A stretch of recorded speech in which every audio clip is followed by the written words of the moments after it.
Sudah selesai. Sebelum itu ada yang tidak hadir hari ini. Sebelum memulai pembelajaran, saya ingin memberitahu langkah-langkah pembelajaran kita pada hari ini. Jadi nanti saya akan menjelaskan terkait materi bab 10 yang mana tentang menghayati fungsi hadis terhadap Al-Quran.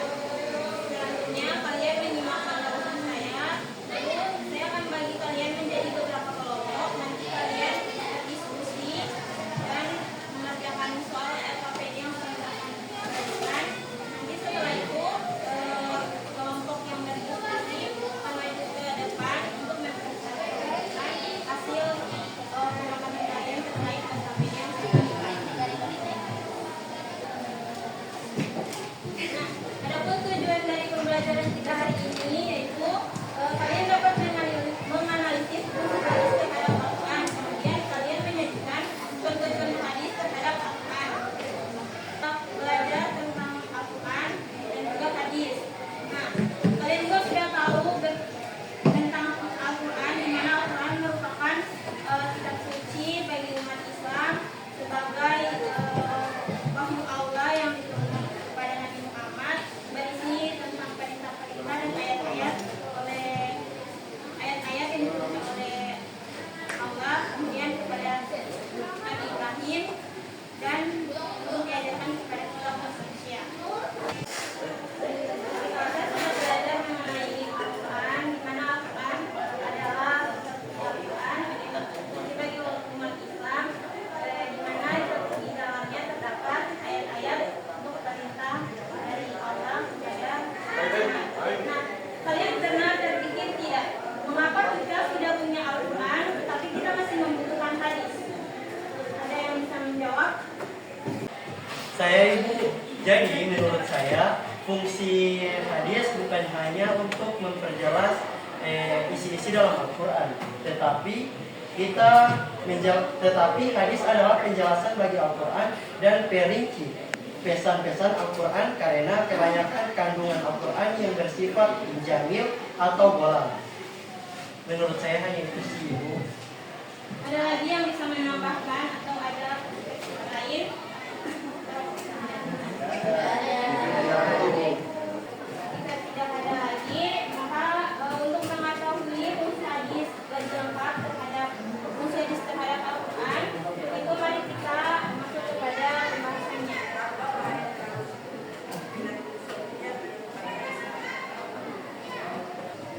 Fungsi hadis terhadap Al-Quran, dimana seperti yang teman kalian katakan tadi, fungsi hadis terhadap Al-Quran sangat disebutkan dari kevalidan hadis tersebut. Fungsi yang terjelas tentang pesan Al-Quran secara lebih lengkap. Ini yang pertama, fungsi hadis terhadap Al-Quran yang pertama ada bayan at-tafsir, di mana bayan at-tafsir ini adalah menetapkan juga memperkuat dari apa yang sudah diterangkan dalam Al-Quran. Dalam Quran surat Al-Baqarah, dalam Quran surat Al-Baqarah ini menjelaskan tentang puasa di bulan Ramadan. Kemudian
semuanya sudah paham?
Kelompok 3.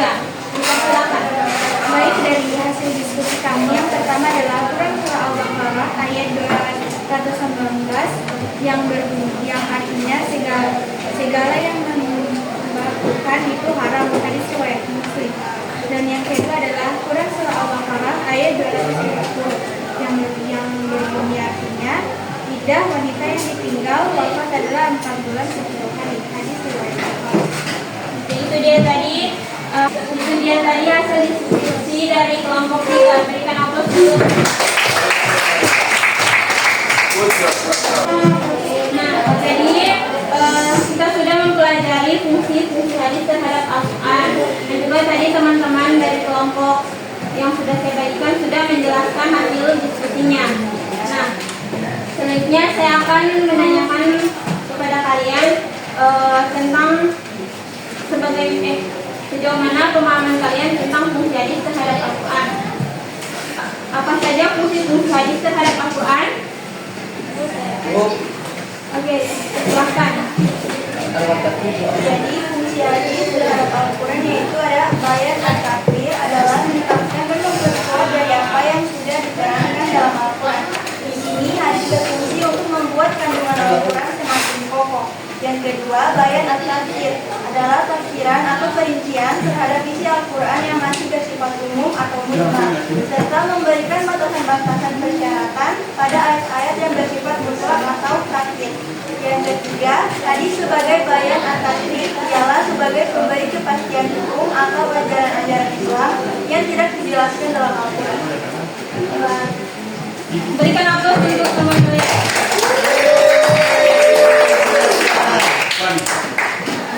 Jadi itu dia tadi terkait fungsi-fungsi hadis terhadap Al-Quran. Ternyata banyak sekali ya fungsi hadis itu terhadap Al-Quran.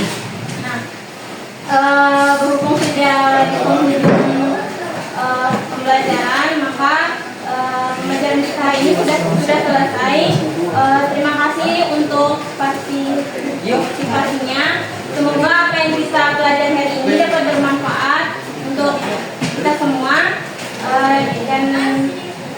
kata. Assalamualaikum warahmatullahi wabarakatuh. Waalaikumsalam.